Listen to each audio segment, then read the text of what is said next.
जय हिंद दोस्तों, गुरुकुल परिवार में आपका स्वागत है। और हम आपके सामने एक और बेहतरीन जीके जीएस का प्रैक्टिस सेट लेकर आ चुके हैं। सारे प्रश्न बहुत महत्वपूर्ण हैं और आज के सारे प्रश्न, जितने भी प्रश्न हैं, सब किसी न किसी परीक्षा में पूछे गए हैं। अधिकतर प्रश्न पैट और पुलिस की परीक्षा से और एसआई की परीक्षा, इन तीन परीक्षाओं से पिछले पेपर को उठा के उनसे लिए गए हैं। यूपी एसआई की परीक्षा और यूपी पुलिस 2019 का जो पेपर हुआ था उनसे, और पैट के जो 2021 के थे, 2022 के तो हम करा ही चुके हैं आपको। ठीक है, सारे बहुत महत्वपूर्ण प्रश्न हैं, बहुत अच्छे प्रश्न हैं और सब जितने भी प्रश्न हैं सब किसी न किसी परीक्षा में पूछे गए हैं, इसलिए बहुत महत्वपूर्ण प्रश्न है, अच्छे प्रश्न हैं। नोट करते चलिएगा।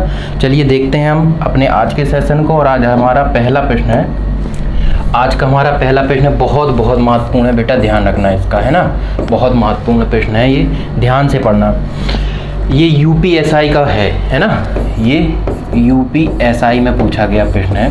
कह रहा है 26 नवंबर 1949 को भारतीय संविधान आंशिक रूप से लागू हुआ था। ठीक है, आंशिक रूप से लागू हुआ था। उस दिन कितने अनुच्छेद लागू हुए थे बेटा? ये बहुत महत्वपूर्ण इसलिए है कि कई किताबों में, बहुत सारी किताबों में इसका आंसर कहीं 15 देखने को मिलता है, कहीं 16 और तो कहीं 17।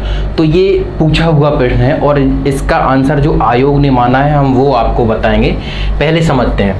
26 नवंबर 1949 को संविधान बनकर तैयार हो गया था, लेकिन शुरू कब हुआ था? संविधान सभा का गठन हमारे कब हुआ था?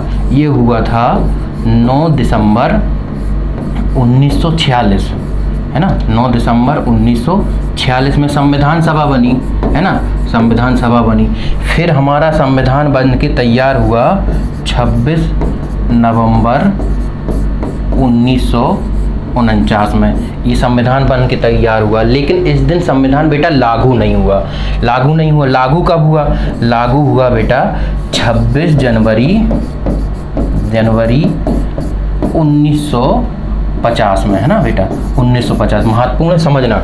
26 नवंबर, देखो 9 दिसंबर 1946 में संविधान सभा बनी, संविधान अपना बनके तैयार हुआ 26 नवंबर 1949 को, और लागू हुआ था इस दिन, लागू हुआ, है ना, लागू हुआ। लेकिन जब संविधान बनके तैयार हुआ था 26 नवंबर 1949 को, तब उस दिन आंशिक रूप से कुछ अनुच्छेदों को लागू किया गया था जो कि जरूरी थे, है ना, जो कि जरूरी थे। तो कितने अनुच्छेद पूछा है? उस दिन कितने अनुच्छेदों को लागू किया गया बेटा? उस दिन 16 अनुच्छेद। कितने बेटा? 16 अनुच्छेद लागू किए गए। तो हमारा सही जवाब क्या होगा? ऑप्शन सी, 16 अनुच्छेद। वे 16 अनुच्छेद जो बहुत ज़रूरी थे तो उस दिन आंशिक रूप से उनको लागू कर दिया गया था। बाकी पूरा संविधान 26 जनवरी 1950 में लागू किया गया। ठीक है, ये ध्यान देना। तो कहीं कहीं आंसर 15 मिले या 17 मिले तो तुम्हें क्या मानना है? 16, और 16 ही सही जवाब है और आयोग ने भी बेटा 16 आंसर माना है। ठीक है, ध्यान रखना। चलो आगे चलते हैं, अपने अगले प्रश्न को देखते हैं। अगला प्रश्न क्या कह रहा है?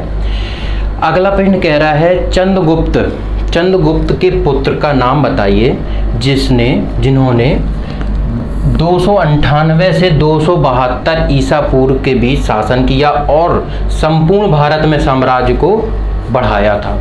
तो बताइए, चंद्रगुप्त मौर्य के पुत्र का नाम बताना है। चंद्रगुप्त मौर्य के, ठीक है। तो चंद्रगुप्त मौर्य के पुत्र का नाम क्या था यहाँ पे? हर्षवर्धन, अनिरुद्ध, बिंदुसार या वासुदेव?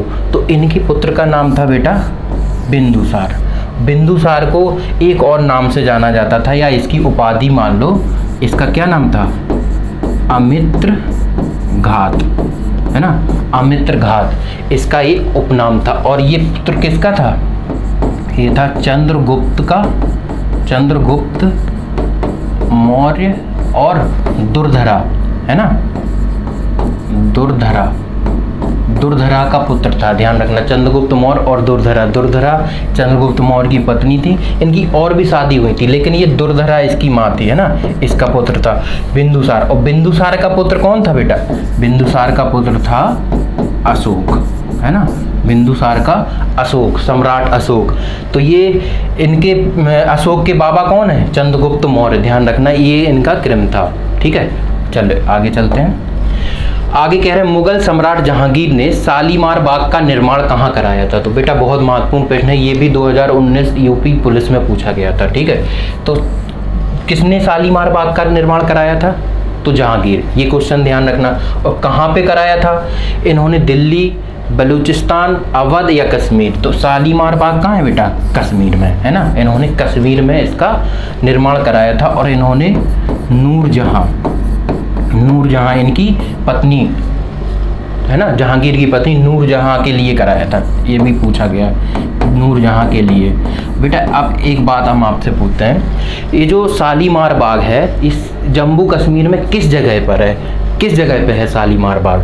देखो ये इसकी जगह बताना है ना, शहर बताना है आपको। बाकी हम आपको बता दें, जम्मू कश्मीर में एक झील है, यहाँ पे एक झील है। क्या नाम है इसका? डल झील। इसका नाम क्या है? डल झील। डल झील। डल झील। डल झील के उत्तर पूर्व में, है ना, डल झील के उत्तर पूर्व में, यानी कि यहाँ पे इन्होंने किस बाग का निर्माण कराया था? बेटा शालीमार। शालीमार, है ना, इससे याद रहेगा ये शालीमार बाग है, ठीक है। डल झील के उत्तर पूर्व में कराया था। और एक चीज और याद रखना, ये जम्मू कश्मीर में एक चौक है, लाल चौक। लाल चौक। लाल चौक से ये 14 किलोमीटर दूर है, 14 किलोमीटर दूर। और जम्मू कश्मीर के श्रीनगर में, कौन सा शहर? श्रीनगर। श्रीनगर में इसका निर्माण हुआ था। एक चीज और पूछते हैं, इसको श्रीनगर का मुकुट कहते हैं। इस झील को क्या कहते हैं बेटा? श्रीनगर का मुकुट।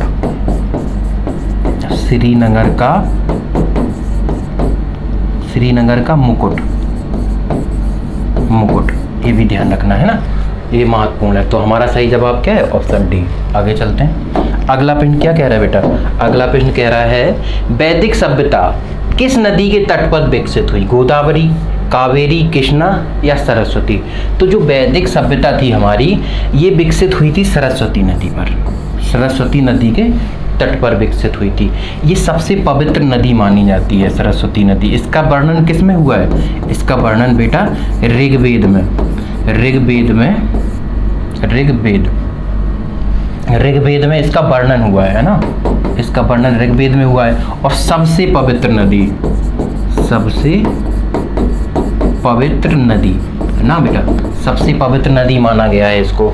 और जो से हमारी वैदिक सभ्यता थी, ये सरस्वती नदी के तट पर विकसित हुई। ये भी प्रश्न पूछा जाता है। आगे देखते हैं, ये गोदावरी नदी ये कहाँ से निकलती है? ये निकलती है बेटा नासिक से, महाराष्ट्र में, है ना, महाराष्ट्र। और ये कौन सी पहाड़ी से निकलती है? तो त्र्यंबकम पहाड़ी से निकलती है। बात करें अगर हम कावेरी नदी की, तो कावेरी नदी ये कहाँ से निकलती है? ये निकलती है कर्नाटक से, है ना। और ब्रह्मगिरी पहाड़ी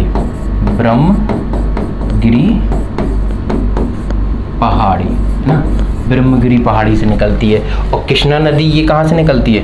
ये भी महाराष्ट्र से निकलती है, महाराष्ट्र। और कौन सी पहाड़ी से निकलती है कृष्णा नदी? ये निकलती है महाबलेश्वर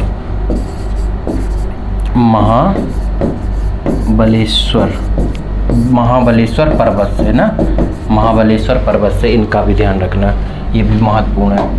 आगे चलते हैं। हाल ही में आईसीसी वर्ल्ड कप अभी शुरू होने वाले हैं। कब से बेटा? 5 अक्टूबर से, है ना, 5 अक्टूबर से शुरू होने वाले हैं। आईसीसी वर्ल्ड कप का यहाँ बताना है आपको एंथम सॉन्ग, है ना, एंथम सॉन्ग रिलीज हुआ है। बताओ क्या हुआ है? 3 का ड्रीम, दिल जश्न बोले, दे घुमाकर या क्रिकेटोबस? ये बहुत महत्वपूर्ण है। अभी आईसीसी वर्ल्ड कप शुरू होने वाले हैं पुरुष के, है ना, 50 ओवर के, यानी कि वनडे वाले, ठीक है। तो ये इसका बताना है आपको एंथम सॉन्ग क्या है बेटा? इसका अभी हाल ही में इसका एंथम सॉन्ग रिलीज हुआ है और इसका नाम क्या है? दिल जश्न बोले। क्या आंसर है? दिल जश्न बोले। आगे चलते हैं। बहुत महत्वपूर्ण प्रश्न है बेटा, ये बहुत महत्वपूर्ण प्रश्न है। ये यूपीएसआई का पूछा हुआ प्रश्न है। कह रहा है 1927 में महाराष्ट्र में महाल सत्याग्रह किसने आरंभ किया था? ये यूपीएसआई में पूछा गया था प्रश्न। महात्मा गांधी ने, सरदार वल्लभ भाई पटेल ने, और डॉक्टर बी.आर. अम्बेडकर ने, या ज्योतिबा फुले ने? तो ये जो महाल सत्याग्रह है ना बेटा, महाल सत्याग्रह, ये महाराष्ट्र में महाराष्ट्र में रायगढ़ रायगढ़ जिला है ना, रायगढ़ जिले से शुरू किया था और इसको शुरू किया था B.R. अम्बेडकर ने। समझ रहे हैं, B.R. अम्बेडकर ने क्यों शुरू किया गया था समझना। दलितों को वहाँ पे क्या था कि दलितों को सार्वजनिक जो तालाब थे उनसे पानी पीना वर्जित था, मतलब पानी नहीं पीने दिया जाता था, और मंदिरों में प्रवेश वर्जित था दलितों का, और उनके बच्चों को स्कूल में अलग बिठा के पढ़ाते थे, अलग बिठाया जाता था। इन सब कुरीतियों को दूर करने के लिए B.R. अम्बेडकर ने महाराष्ट्र के रायगढ़ जिले से 1927 ईस्वी में महाल सत्याग्रह का आरंभ किया था। ये ध्यान देना, ठीक है, बहुत महत्वपूर्ण प्रश्न है। आगे चलते हैं। जवाहरलाल नेहरू के नेतृत्व में मुस्लिम लीग अंतरिम सरकार में कब शामिल हुई थी बताइए। मुस्लिम लीग का क्या था कि जब अंतरिम सरकार बनी तब मुस्लिम लीग ने उसमें शामिल ना होने का फैसला लिया, मतलब सरकार से बाहर बैठने का फैसला लिया। और मुस्लिम लीग जब सरकार से बाहर बैठी तब फिर एक थे वेवेल, लॉर्ड वेवेल, इन्होंने अनुरोध किया। इनके अनुरोध पर ये मुस्लिम लीग अंतरिम सरकार में शामिल हुई। किसके नेतृत्व में? जवाहरलाल नेहरू के नेतृत्व में। कब शामिल हुई? तो बेटा ये शामिल हुई थी 24 अक्टूबर 1946 में। 24 अक्टूबर 1946 में। अब ये बताइए अंतरिम सरकार का गठन कब हुआ था? तो बेटा अंतरिम सरकार का गठन हुआ था 2 सितंबर 1946, मतलब ये वाला जो लिखा है ना, 2 सितंबर 1946 को अंतरिम सरकार का गठन हुआ था, ध्यान रखना है ना, अंतरिम सरकार का गठन हुआ था। लेकिन तब मुस्लिम लीग शामिल नहीं हुई थी। और मुस्लिम लीग शामिल कब हुई? 24 अक्टूबर 1946 को। किसके अनुरोध पर? वेवेल के अनुरोध पर। आगे देखते हैं। 1947 में लॉर्ड माउंटबेटन थे जो, उनके द्वारा घोषित भारत और पाकिस्तान के लिए सीमा आयोग, भारत पाकिस्तान के लिए जो सीमा बनी है उसके लिए एक सीमा आयोग बनाया गया था। उसके अध्यक्ष बताना है कौन है? लॉर्ड कर्जन, लॉर्ड वेवेल, है ना, क्लीमेंट एटली या सरिल रेडक्लिफ। तो इसके अध्यक्ष थे बेटा सरिल रेडक्लिफ। कौन थे? Cyril Radcliffe. इन्हीं के नाम पर ध्यान देना, इन्हीं के नाम पर भारत पाकिस्तान की जो सीमा है ना, सीमा का नाम क्या है? भारत पाकिस्तान की सीमा का नाम रेडक्लिफ। इन्हीं के नाम पर भारत पाकिस्तान की सीमा का नाम रेडक्लिफ है। भारत और पाकिस्तान के जो बीच में सीमा है उसका नाम क्या है? रेडक्लिफ। इन्हीं के नाम पर है। अगला प्रश्न, ऑस्ट्रेलिया का एकमात्र द्वीपीय राज्य का नाम बताइए। ये यूपी पुलिस में पूछा गया था, है ना, यूपीपी 2019 में पूछा हुआ प्रश्न है। अगर जिसके पास 2019 के पेपर हो तो देख लेना, ये यूपी पुलिस 2019 का प्रश्न है। कह रहा है प्रश्न, क्या कह रहा है कि ऑस्ट्रेलिया का एकमात्र द्वीपीय राज्य। तो बेटा ऑस्ट्रेलिया का यहाँ मैप बनाते हैं हम लोग, थोड़ा समझते हैं मैप से।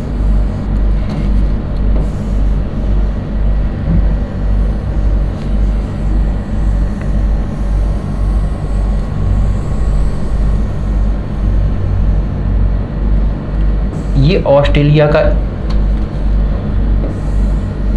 इस तरीके से, ये ऑस्ट्रेलिया का मैप है ना, मान लो। और यहाँ पे आप देखना, यहाँ पे ये द्वीप है जिसको हम क्या कहते हैं बेटा? इसको हम कहते हैं तस्मानिया, है ना। ऑस्ट्रेलिया का ये द्वीपीय राज्य है तस्मानिया। ऑस्ट्रेलिया है यहाँ पे, है ना, ऑस्ट्रेलिया। इसका एकमात्र द्वीपीय राज्य है तस्मानिया। लेकिन महत्वपूर्ण मैप क्यों बनाया?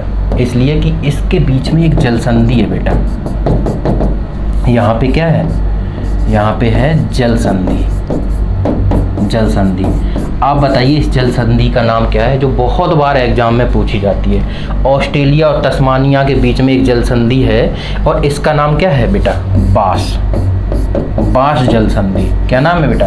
बास जल संधि। ये कई बार पूछा जाता है ऑस्ट्रेलिया और तस्मानिया के बीच। और ऑस्ट्रेलिया का एकमात्र द्वीपीय राज्य क्या है? तस्मानिया। तो हमारा सही जवाब क्या होगा? Option C. आगे चलते हैं। निम्नलिखित में से कौन सा शहर गोदावरी नदी के किनारे स्थित नहीं है? बेटा नहीं है बताना है, यानी कि 3 है। आपने पढ़ा होगा कि गोदावरी नदी के किनारे नासिक में कुंभ का मेला लगता है ना, तो ये तो पता है सबको, तो ये तो है गोदावरी नदी के किनारे। अब बाकी इनमें बताइए। तो बेटा बाकी हम बताएं तो निजामाबाद ये कहाँ पे है? ये है तेलंगाना। तेलंगाना। और तेलंगाना से गोदावरी नदी निकलती है और ये गोदावरी नदी के किनारे है तेलंगाना का शहर है नांदेड़। ये है महाराष्ट्र में, महाराष्ट्र में, और ये भी गोदावरी नदी के किनारे है, मतलब ये भी है ये भी है। लेकिन जो बंसारी है ना, नवसारी, नवसारी ये कहाँ है बताइए? ये इसकी बात करें तो ये है गुजरात में। कहाँ है?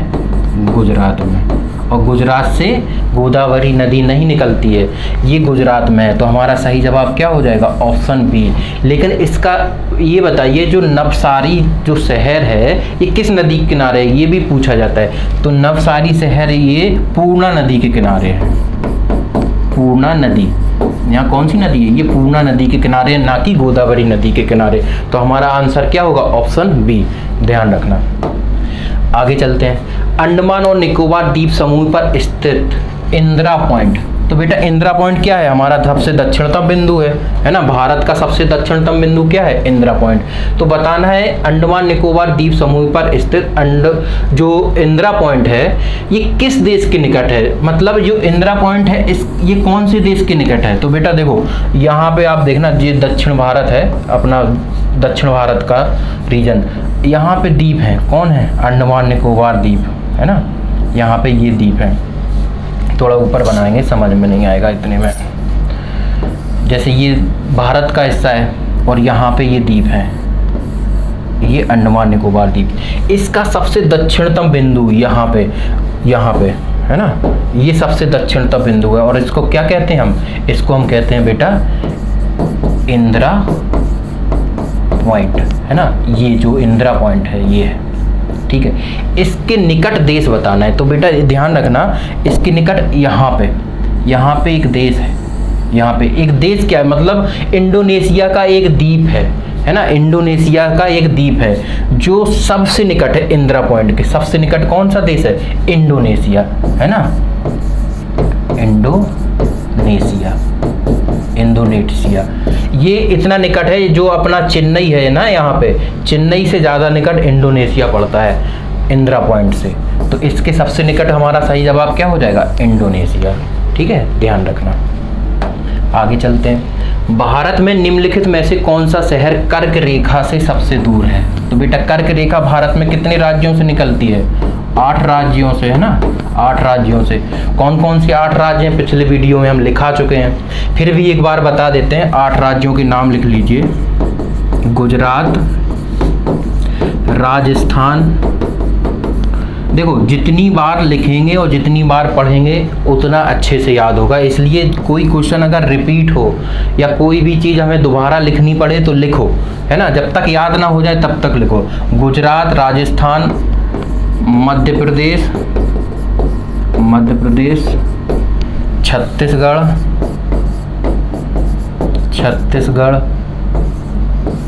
झारखंड, है ना।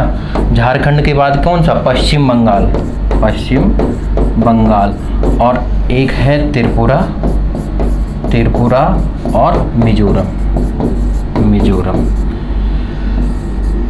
ये 8 राज्य हैं जिनसे कर्क रेखा निकलती है। तो अब हमें बताना है कौन सा शहर कर्क रेखा से सबसे दूर है। तो देखो गांधीनगर, ये कहाँ है? गुजरात में। गुजरात से कर्क रेखा निकलती है बेटा, है ना। और ये गुजरात में कर्क रेखा से मात्र 25 किलोमीटर दूर है। कितना? 25 किलोमीटर। रांची कहाँ है? झारखंड में है। झारखंड से कर्क रेखा निकलती है और ये रांची शहर से भी निकलती है, रांची शहर से भी निकलती है। तो यहाँ से कर्क रेखा ये भी ज़्यादा दूर नहीं होगा। अगरतला, ये त्रिपुरा का शहर है, यहाँ से भी कर्क रेखा निकलती है। लेकिन भुवनेश्वर, इसकी बात करें तो ये कहाँ का शहर है? किस राज्य का? उड़ीसा का शहर है। और उड़ीसा से कर्क रेखा नहीं निकलती है। और इसकी दूरी कर्क रेखा से कितनी है बेटा? 352 किलोमीटर दूर है ये कर्क रेखा से। तो सबसे ज़्यादा दूर कौन सा शहर हो जाएगा? भुवनेश्वर। तो हमारा सही जवाब क्या होगा? भुवनेश्वर। आगे चलते हैं। एशिया के निम्न देशों में से कौन सा देश तेल यानी कि पेट्रोलियम का सबसे बड़ा उत्पादक है? बेटा बात अगर एशिया की है तो एशिया में पेट्रोलियम का सबसे बड़ा उत्पादक देश कौन सा है? बताइए। सऊदी अरब, यमन, ईरान या इराक? तो एशिया का सबसे बड़ा तेल उत्पादक देश है बेटा सऊदी अरब। और ये 12 मिलियन बैरल तेल को हम किस में नापते हैं? बैरल में। तो ये प्रतिदिन है ना, ये भी ध्यान रखना। प्रतिदिन तेल का कितना उत्पादन करता है? 12 मिलियन बैरल सऊदी अरब। और यही एशिया का सबसे बड़ा तेल या पेट्रोलियम उत्पादक देश है। पूछ रहा है सैडल पीक कहाँ है? बहुत महत्वपूर्ण प्रश्न है। यही सेम क्वेश्चन यूपीएसआई का है। ये पूछ रहा है सैडल पीक कहाँ है? अंडमान, सबको पता है अंडमान निकोबार में, लेकिन कहाँ? उत्तरी अंडमान में, मध्य अंडमान में, दक्षिणी अंडमान में, या ग्रेट निकोबार में? वही मैप फिर से बनाइए आप, है ना। ये अंडमान निकोबार है अपने, ये ठीक है। ये है उत्तरी अंडमान, ये है मध्य अंडमान, ये है दक्षिणी अंडमान, और ये क्या है? निकोबार। तो आप बताएं सैडल पीक की अगर हम बात करें तो सैडल पीक है बेटा यहाँ पे ये चोटी है सैडल पीक। ये क्या है? सैडल पीक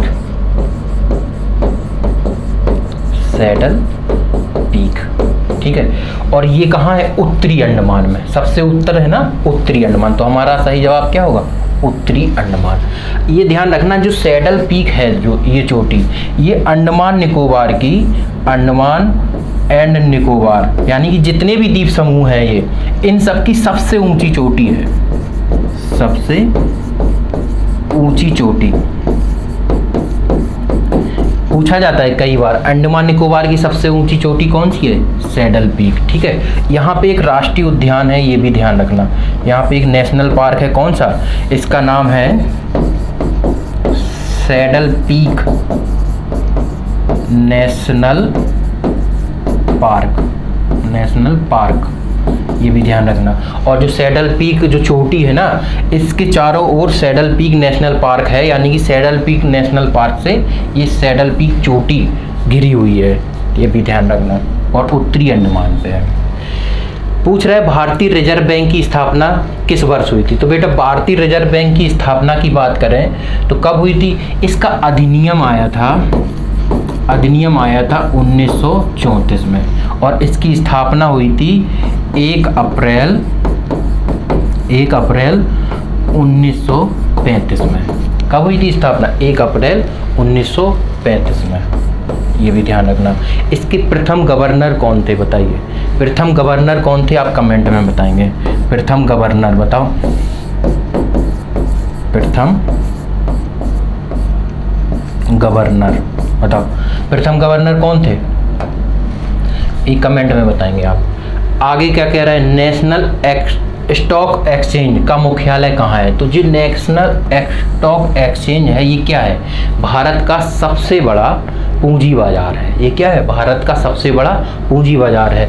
और इसका काम क्या है बेटा? इसका काम है भारत में जो शेयर मार्केट है ना, शेयर मार्केट, उस पर नियंत्रण रखना, उसको सरल बनाना और उसको पारदर्शी बनाना। इसका मुख्यालय कहाँ है बेटा? मुंबई में। और इसकी स्थापना हुई थी 1992 में। ये कई बार डेट पूछी जा चुकी है। कब हुई थी इसकी स्थापना? 1992 में। अगला प्रश्न कह रहा है भारत सरकार का कौन सा मंत्रालय भारत की विदेशी जो व्यापार नीति है उससे संबंधित है? आप बताइए। ये पूछ रहा है कि भारत का कौन सा मंत्रालय है जो विदेश नीति है ना भारत की, जो विदेशों से व्यापार करते हैं, उसके लिए मतलब उससे संबंधित है या उसके लिए कानून बनाता है? कौन सा मंत्रालय बताइए बेटा? रक्षा मंत्रालय है, विदेश मंत्रालय है, वाणिज्य मंत्रालय है, या गृह मंत्रालय है? बहुत महत्वपूर्ण प्रश्न है, यूपीएसआई का प्रश्न है ये, है ना। ये भी यूपीएसआई का प्रश्न है, जिसके पास पुराने पेपर हो जरूर देख लेना। ये यूपीएसआई का प्रश्न है। देखो जो यूपी पुलिस का पेपर है उसका लेवल थोड़ा सा कम है, और यूपीएसआई का प्रश्न वहीं से पूछेंगे, थोड़ा सा लेवल उसका बढ़ा देंगे, बस उतना ही फर्क है। तो बताइए इसका आंसर क्या होगा? तो जो विदेश व्यापार नीतियों का संबंध किससे है? ये है वाणिज्य एवं उद्योग मंत्रालय। सही आंसर हमारा क्या होगा? वाणिज्य एवं उद्योग मंत्रालय। ये क्या करता है? जो विदेशों से हम लोग व्यापार करते हैं या विदेशी कंपनियां जो भारत में आके निवेश करती हैं, उनसे संबंधित कानून बनाने का काम है इसका, ठीक है। उससे संबंधित कानून बनाने का काम किसका है? वाणिज्य एवं उद्योग मंत्रालय का। भारत का संविधान भारत के महान्यायवादी की नियुक्ति का अधिकार किसको देता है, यानी कि भारत का जो महान्यायवादी है बेटा, इसकी नियुक्ति कौन करता है, किसके पास ये अधिकार है। तो भारत के महान्यायवादी की नियुक्ति होती है अनुच्छेद 76 के तहत, है ना। और इसकी नियुक्ति का अधिकार किसके पास है बेटा, राष्ट्रपति के पास। राष्ट्रपति के पास, राष्ट्रपति प्रधानमंत्री की भी नियुक्ति करता है। इसका अनुच्छेद कौन क्या है, अनुच्छेद 75 के तहत करता है। मुख्य न्यायाधीश की नियुक्ति भी करता है। इसका अनुच्छेद क्या है बेटा, इसका अनुच्छेद है 124 सेकंड, है ना, 124 सेकंड। बस ये राज्यसभा, तो बाकी ये संसद का सदन है अपना। आगे कह रहा है कि भारत का मूल रूप संविधान किसके हाथों से लिखा गया। बहुत महत्वपूर्ण प्रश्न है। भारत का मूलभूत संविधान किसके हाथों से लिखा गया। 2019 यूपीपी का प्रश्न है ये, 2019 यूपीपी का प्रश्न है। बताइए किसके द्वारा लिखा गया। तो इसका सही जवाब क्या है बेटा, इसका सही जवाब है बेटा ऑप्शन सी, प्रेम बिहारी नारायण रायजादा। इनके द्वारा मूल रूप से हस्तलिखित, इनके द्वारा, इन्हीं ने अपने हाथों से लिखा है, इन्हीं की राइटिंग है। और ये कौन थे, ये सुलेखक थे, सुलेखक, यानी कि ये बहुत अच्छा लिखते थे, है ना, ये सुलेखक थे, ये भी ध्यान रखना, इसीलिए इनसे लिखवाया था। और इन्होंने कितने टाइम में लिखा था, 2 वर्ष 11 माह और 18 दिन में लिखा था। कह रहा है भारतीय संविधान का कौन सा अनुच्छेद, भारतीय संविधान का अनुच्छेद 20 किससे संबंधित है। बताइए अनुच्छेद 20 किससे संबंधित है। ऑप्शन ए कह रहा है पदकार, उपाधियों का अंत, है ना, उपाधियों का अंत, या उपाधि है, उपाधियों का उन्मूलन। तो उपाधियों का उन्मूलन किस अनुच्छेद में बेटा, ये है अनुच्छेद 18 में। क्या है अनुच्छेद 18 में उपाधियों का उन्मूलन है। जैसे पुराने टाइम पे जो सामंत थे, मंत्री थे, राजा थे, महाराजा थे, तो वो लिखते थे सम्राट, है ना, महाराज, और भी उपाधि हैं बहुत सारी। तो जिनको मतलब उसका उन्मूलन या उनके अंत को, मतलब अपने नाम के आगे कोई उपाधि आप नहीं लगा सकते। क्यों नहीं लगा सकते, क्योंकि समाज में एक समानता का भाव रखने के लिए उपाधियों का अंत किया गया, और इसका अनुच्छेद है अनुच्छेद 18। दो सिद्धि के संदर्भ में संरक्षण, इसका अनुच्छेद क्या है बेटा, ये अनुच्छेद 20 है। यही पूछा है हमसे, अनुच्छेद 20। इसका संबंध किससे है, अनुच्छेद 20 से। बाकी अगर बात करें हम नागरिकता के अधिकारों की निरंतरता, तो इसका अनुच्छेद है बेटा, ये भी महत्वपूर्ण है, अनुच्छेद 10। ये बहुत महत्वपूर्ण है, ध्यान रखना, इसको जरूर डाउनलोड कर लेना। बाकी ये सरकारी समितियों को प्रोत्साहन, इसका अनुच्छेद क्या है बेटा, इसका अनुच्छेद है 43 खा। ये भी ध्यान रखिएगा, ठीक है। आगे चलते हैं। अगला प्रश्न है गैल्वेनाइजेशन का मतलब इस्पात को किसकी परत के साथ अनावरण करना है। बताइए गैल्वेनाइजेशन मतलब इस्पात या लोहे को किसकी पतली परत चढ़ाते हैं। बताइए क्रोमियम, जस्ता, एल्युमिनियम या निकेल। तो इसका सही जवाब है बेटा क्या, जस्ता। जब हम गैल्वेनाइजेशन करते हैं, मतलब इसको जंग से बचाने के लिए इसको क्या करते हैं, पिघला हुआ जस्ता होता है ना, उसके घोल में इस्पात या लोहे को डुबा देते हैं। और ये क्यों किया जाता है, ताकि इनको जंग से बचाया जा सके, ठीक है, इसमें जंग ना लग पाए। अगला प्रश्न कह रहा है सर्वोत्तम गुणवत्ता वाला कोयला जिसमें 80 से 95% कार्बन होता है। बताइए उस कोयले का नाम। तो 80 से 95%, और ये सर्वोत्तम गुणवत्ता वाला कोयला है, मतलब जितना ज़्यादा कार्बन का प्रतिशत होगा वो कोयला उतना अच्छा होगा। तो सर्वोत्तम किस्म का कोयला कौन सा होता है बेटा, पीट, लिग्नाइट, बिटुमिनस या एंथेसाइट। तो इसका सही जवाब है क्या, एंथेसाइट। एंथेसाइट सबसे गुणवत्ता वाला, सबसे अच्छा कोयला माना जाता है, ठीक है। और इसमें कार्बन का प्रतिशत कितना है बेटा, 80 से 95%। और ये भारत के एकमात्र स्थान कौन सा बेटा, जम्मू कश्मीर, JNK, जम्मू कश्मीर में पाया जाता है। मात्र एक स्थान जम्मू कश्मीर में एंथ्रेसाइट कोयला पाया जाता है, और ये सर्वोच्च किस्म का कोयला है। बाकी सबसे ज़्यादा भारत में कौन सा कोयला पाया जाता है, पीट और लिग्नाइट, ये दोनों कोयले सबसे ज़्यादा पाए जाते हैं, जो कि सबसे मतलब निचले क्रम के, सबसे घटिया कह लो। इसमें कार्बन का प्रतिशत कितना होता है? 40% से कम, 40% से कम होता है इसमें पीट में। लिग्नाइट में इसमें 40 से 55%, 40 से 55% होता है। बिटुमिनस में 55 से 80% कोयला होता है, कार्बन होता है ना। तो ये है इनका प्रतिशत कि पीट में कितना है, लिग्नाइट में कितना है। कार्बन के प्रतिशत से ही कोयले की गुणवत्ता हम लोग जांचते हैं, ठीक है। तो हमारा सही जवाब इसका प्रश्न का क्या है? Option D. आगे चलते हैं। भारतीय कृषि अनुसंधान संस्थान पूसा, है ना, जिसको हम पूसा के नाम से जो लोकप्रिय है, इसका मुख्यालय बताना है। तो बेटा ये पूसा क्या है ये बताइए। पूसा अगर देखा जाए तो ये बिहार का शहर है, बिहार का स्थान है, एक बिहार का स्थान है। अब इसका मुख्यालय वैसे कहाँ है? दिल्ली, लखनऊ, देहरादून या करनाल। इसका मुख्यालय बेटा है दिल्ली, ये भी ध्यान रखना। अच्छा ये बताइए, जब पूसा बिहार में है, इसका मुख्यालय दिल्ली में है, पूसा से फिर इसका क्या मतलब है? इसका ये है मतलब सबसे पहले 1905 में इसकी स्थापना पूसा बिहार में की गई थी। कहाँ की गई थी बेटा? पूसा में स्थापना की गई थी, ठीक है। सबसे पहले पूसा बिहार में इसकी स्थापना की गई थी। फिर क्या हुआ? 1934 में बिहार में एक भयंकर भूकंप आया और ये पूसा नष्ट हो गया, ठीक है, ये हो गया नष्ट, ध्यान रखना। फिर क्या किया गया? उसी वर्ष यानी कि 1934 में इसको उठाकर दिल्ली हस्तांतरित कर दिया गया, इसको उठा के दिल्ली में स्थापित कर दिया गया ये। और दिल्ली में जब इसकी स्थापना की गई तो बेटा ये दिल्ली में किस नाम से जाना गया? पहले इसको पूसा कैंपस के नाम से जाना गया पहले, ठीक है। और जब इसको पूसा कैंपस जाना गया, फिर बाद में इसका नाम क्या कर दिया गया? भारतीय कृषि अनुसंधान संस्थान पूसा। ये इसका पूरा इतिहास है और इसका मुख्यालय कहाँ है बेटा? दिल्ली में। अगला प्रश्न, निम्नलिखित में से किस तारीख को विश्व मस्तिष्क ट्यूमर दिवस के रूप में मनाया जाता है? तो बेटा ये बहुत महत्वपूर्ण प्रश्न है, यूपीएसआई में पूछा हुआ प्रश्न है। विश्व मस्तिष्क ट्यूमर कब मनाया गया बेटा? ये मनाया गया 8 जून को।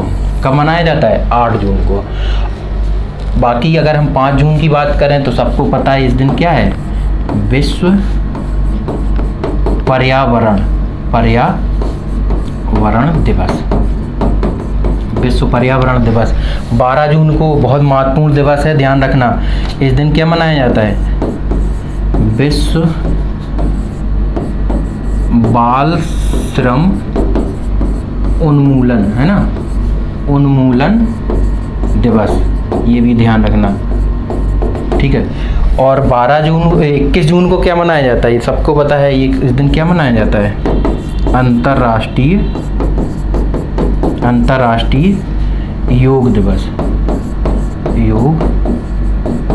ये भी ध्यान रखना, ठीक है। आगे चलते हैं। अगला प्रश्न कह रहा है किस भारतीय ने अर्थशास्त्र में नोबेल मेमोरियल पुरस्कार जीता? तो बताइए कौन से भारतीय थे जिसने अर्थशास्त्र में नोबेल जीता था? बेटा सीवी रमन, अमर्त्य सेन, कैलाश सत्यार्थी या हरगोविंद खुराना। ये चारों भारतीयों, चारों को नोबेल पुरस्कार मिल चुका है, लेकिन अर्थशास्त्र में नोबेल मिला था बेटा अमर्त्य सेन को। किसको मिला था? अमर्त्य सेन को। और इनको मिला था 1998 ईस्वी में, है ना, 1998 में नोबेल मिला, है ना। और 1999 में इनको भारत रत्न मिला, है ना। ये भी ध्यान रखना इनके बारे में। बाकी अगर हम बात करें सीवी रमन की तो इनको 1930 में नोबेल मिला था और इनको भौतिकी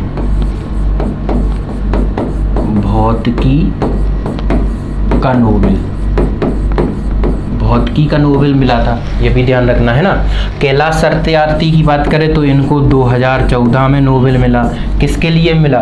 2014 में इनको मिला बाल श्रम उन्मूलन और शिक्षा के लिए इनको नोबेल पुरस्कार दिया गया था कैलाश सत्यार्थी को। महत्वपूर्ण है, ये कई बार एग्जाम में पूछा गया है। बाकी हरगोविंद खुराना की बात करें तो इनको 1968 में नोबेल मिला था, है ना, नोबेल। और किस क्षेत्र में मिला था? चिकित्सा के क्षेत्र में, ठीक है, ये भी ध्यान रखना।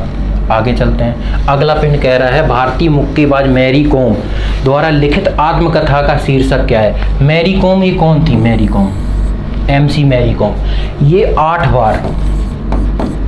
बार इन्होंने विश्व मुक्केबाजी चैंपियनशिप जीती है ना। 8 बार मुक्केबाजी चैंपियन रही, ये भी ध्यान रखना है ना, 8 बार रही है। और इनकी आत्मकथा का शीर्षक क्या है बेटा? अनब्रेकेबल। इनकी आत्मकथा क्या है?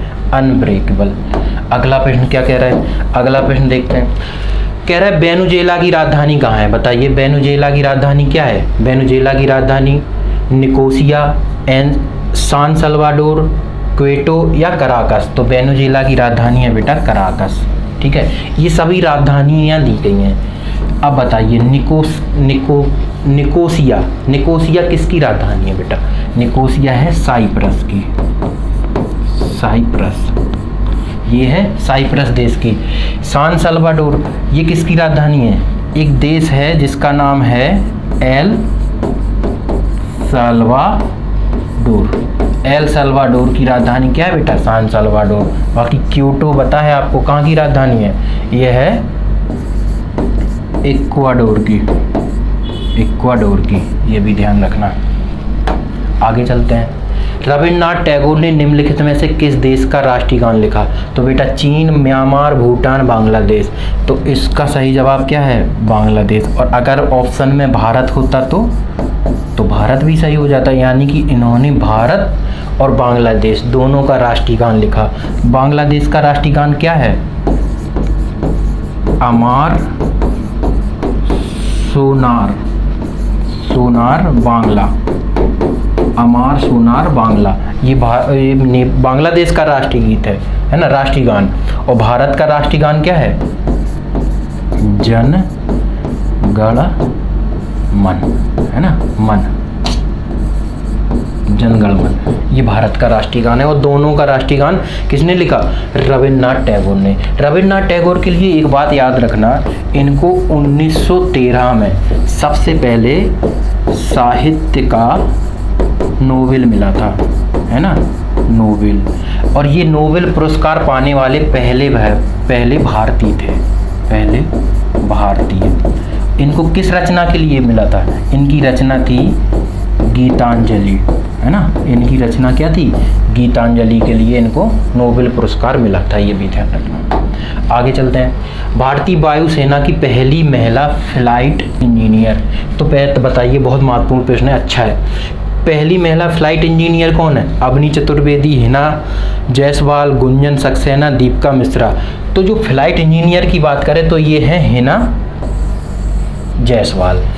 अब आपके सामने एक और महत्वपूर्ण नाम है, अवनी चतुर्वेदी। अवनी चतुर्वेदी कौन थी?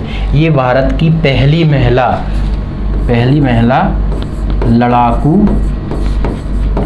पायलट, ये भी ध्यान रखना, ये पहली महिला लड़ाकू पायलट है अवनी चतुर्वेदी, इनका भी ध्यान रखना। आगे चलते हैं। विश्व का सबसे बड़ा बौद्ध मंदिर, बहुत महत्वपूर्ण है। विश्व का सबसे बड़ा बौद्ध मंदिर जिसका नाम क्या है? इसका नाम है बेटा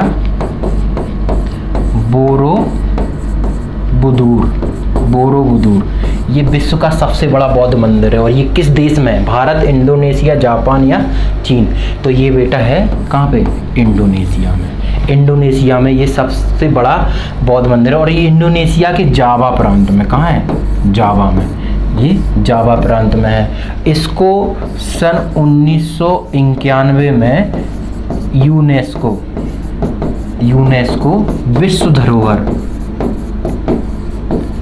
धरोहर है ना, विश्व धरोहर घोषित किया गया, ये भी ध्यान रखना। और ये विश्व का सबसे बड़ा बौद्ध मंदिर है। और यूपीएसआई का प्रश्न, हम बता रहे ना आपको, एक भी प्रश्न है ना, यूपीएसआई का एक भी प्रश्न ऐसा नहीं है जो किसी ना किसी परीक्षा में ना पूछा जाए। हम यहाँ बताए नहीं तो इसका मतलब ये ना समझना, सारे प्रश्न यूपीएसआई, यूपी पुलिस और पैट 2021 के हैं। कह रहा है कि चार मीनार स्थित है। बताइए चार मीनार कहाँ स्थित है? बताइए इसकी स्थापना कब की गई थी? इसकी स्थापना, चार मीनार बनी थी 1591 में। और इसको बनाया था कुली कुतुब शाह। कुली कुतुब शाह द्वारा इसको बनाया गया था। और ये कहाँ बनाई गई थी? चार मीनार, हैदराबाद के निजाम थे ये कुली कुतुब शाह, इन्हीं के द्वारा इसकी स्थापना हैदराबाद में की गई थी। ठीक है, आगे देखते हैं। भारत का राष्ट्रीय गीत कौन सा है? बताइए, भारत का राष्ट्रीय गीत कौन सा है इनमें से? तो भारत का राष्ट्रीय गीत किसने लिखा है बेटा? बंकिम चंद्र चटर्जी, है ना, बंकिम चंद्र चटर्जी द्वारा भारत का राष्ट्रीय गीत लिखा गया है। इनकी रचना थी आनंद मठ से इसको लिया गया। और भारत का राष्ट्रीय गीत क्या है बेटा? भारत का राष्ट्रीय गीत है वंदे मातरम। अब बताइए, इसको कब भारत ने अपनाया था, मतलब संविधान में इसको कब अपनाया गया था? बताओ, भारत का राष्ट्रीय गीत कब अपनाया गया था? इसको अपनाया था 24 जनवरी 1950, यानी कि 26 जनवरी से 2 दिन पहले, ये भी याद रखना। आगे क्या कह रहा है? नमस्ते सिलोन, ये भी बहुत महत्वपूर्ण है, दरोगा का पूछा हुआ प्रश्न है। नमस्ते सिलोन पत्रिका किन देशों के मध्य संबंधों से आधारित है? मतलब नमस्ते सिलोन एक पत्रिका है और बताना है भारत चीन या भारत नेपाल, भारत श्रीलंका या भारत इजराइल, किन देशों के संबंध के बारे में इसमें वर्णन है। अधिकतर लड़कों ने लगाया आंसर भारत श्रीलंका, लेकिन इसका सही जवाब क्या है? भारत और इजराइल, है ना, भारत और इजराइल के मध्य। नमस्ते जो सिलोम है, इसको किसने लॉन्च किया था? इसको पूर्वोत्तर राज्य के विकास मंत्री हैं जितेंद्र सिंह। पूर्वोत्तर राज्य के विकास मंत्री कौन है? जितेंद्र सिंह द्वारा इसको सोशल मीडिया पे लॉन्च किया गया। किस पे? सोशल मीडिया पे, ये भी ध्यान रखना। अगला प्रश्न कह रहा है, निम्नलिखित में से कौन सा एक प्रसिद्ध बांसुरी वादक है? बेटा बताओ, प्रसिद्ध बांसुरी वादक कौन है? हरिप्रसाद चौरसिया, पंडित रविशंकर, अली अकबर खान, पंडित कृष्ण महाराज। तो बांसुरी वादक की बात करें तो हरिप्रसाद चौरसिया, है ना, ये आएंगे हरिप्रसाद चौरसिया। बाकी पंडित रविशंकर ये कौन से वादक थे? ये थे सितार वादक, है ना, सितार वादक थे। अली अकबर खां ये सरोद वादक थे, ये सरोद बजाते थे, है ना। और पंडित कृष्ण महाराज ये तबला बजाते थे, तबला वादक। ये भी महत्वपूर्ण है, पूछा जाता है, ठीक है, ये ध्यान रखना। लास्ट पे है आज का हमारा, वैद्यनाथ मिश्र किस कबील का मूल नाम था? यानी कि जो वैद्यनाथ मिश्र थे ये किसका मूल नाम है? नरेंद्र शर्मा, प्रसाद, नागार्जुन या केदारनाथ अग्रवाल।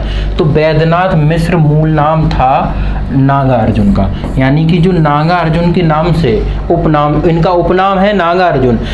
नागार्जुन के नाम से ही अपनी रचनाएं लिखते थे, लेकिन इनका मूल नाम क्या था? वैद्यनाथ मिश्र। हिंदी साहित्य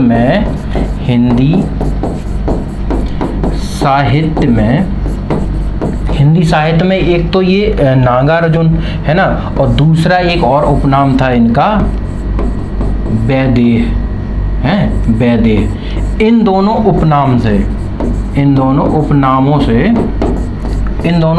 से ही अपनी रचनाएं लिखते थे, नागार्जुन और वैदेह। इनका मूल नाम क्या था? वैद्यनाथ मिश्र। यूपीएसआई का ये भी प्रश्न है।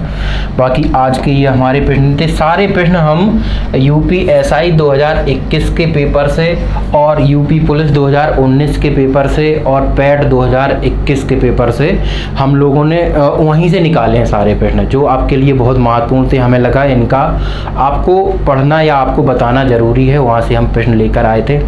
कैसा लगा आज का वीडियो, आज का सेशन, कमेंट में ज़रूर बताइएगा, और जो प्रश्न हमने पूछा है उसका आंसर भी ज़रूर दीजिएगा। फिर मिलते हैं हम अपने अगले वीडियो में, तब तक के लिए बेटा जय हिंद।